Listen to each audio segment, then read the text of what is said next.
guys, in today's tutorial I'm going to show you how to improve your Webster. This is if you already have a Webster and you want to land it higher and just improve it. Alright, one of the common mistakes people do is they think of it as a front flip off of one foot. So they try to go on one foot and do a front flip. This won't work because if you think of it like that, you won't be kicking your leg, and a Webster's just not like that. You don't think of a Webster as a one-footed front flip. If you do, it'll look really bad like this. Alright, do not think of it as a one-footed front flip. So you want to think of like the Webster as its own thing. Kind of think of it as like if you can already aerial, that's really good because it's kind of like an aerial, or you could even practice really fast cartwheels. You almost want to think of it as like it's not a flip. You just kick this leg as hard as you can over your body, and you swing your body hard like that. Pretty much it's like an aerial almost, except you're going to the front and you're just swinging your leg super hard. Another thing is the tuck. The tuck can help, but it can also hurt your flip. If you tuck too much, you might not get enough kick power because you're too busy tucking. If you don't tuck a lot, you'll get a lot of kick power, but you will not get a lot of rotation because you're not tucked. So you want to try to balance that. Alright, so this is too much tuck. You don't want to do this. My Websters used to look like that, alright? Don't do that.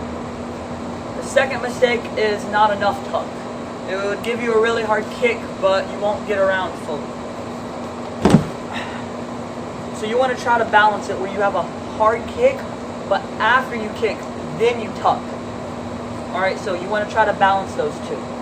Another thing is, you don't necessarily have to go to the front when you think of a Webster. I used to try to do it and go like that into it, which, I mean, I guess will work, but it's, like I said before, it's more of a one-footed front flip, and it'll be a lot harder to get around. What I like to do is when I kick, I like to bring this shoulder, my opposite kicking shoulder. So if I'm kicking this leg, this shoulder. So this is my left leg. I'd be dipping my right shoulder in toward my leg. If you do it like that, it's a lot easier. Like that. Because you go to the side, it'll make the rotation way, way easier. I did that and it improved my Websters so much. Just by doing that one thing. Another thing you want to do is block your energy. Alright, so what blocking is basically getting your foot in front of your body to convert your forward momentum into upward momentum so you get as much height as possible. Alright, so if you just do your Webster like that, diving forward, you're going to travel a lot, you'll get a lot of rotation, but you'll get no height. Alright? So you want to make sure when you're running, put your foot in front of your body. So when you jump, you'll go up. So look, foot in front, I go up.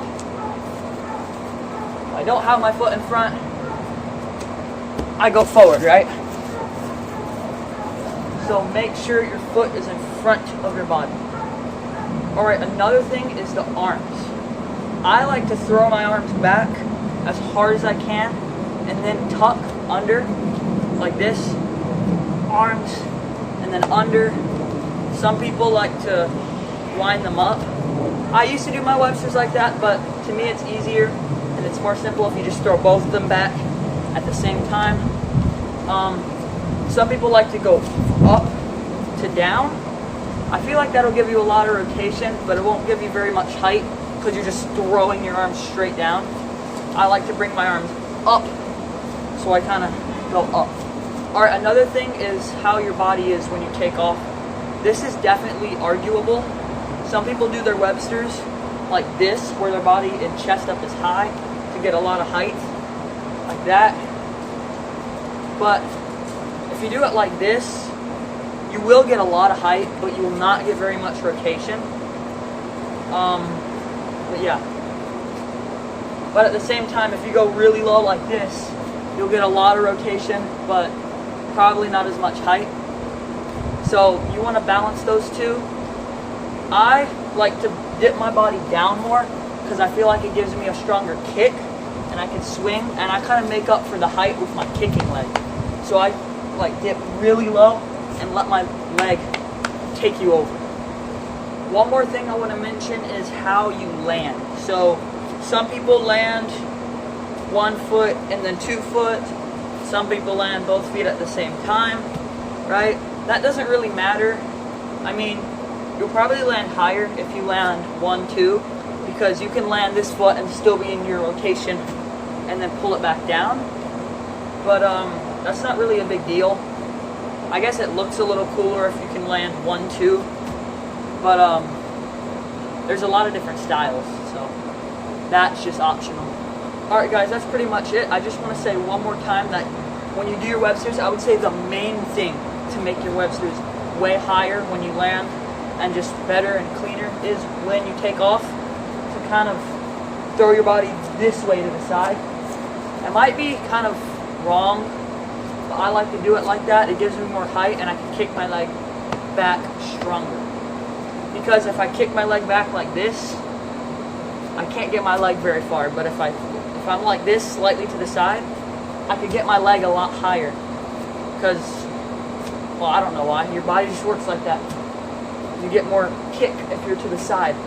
So, I would say that's the main thing. Kind of take off and really sling your arms this way and go slightly to the side. That'll take you right over. Alright guys, thank you for watching. Please remember to like, share, and subscribe. Other than that, I'll see you in the next video.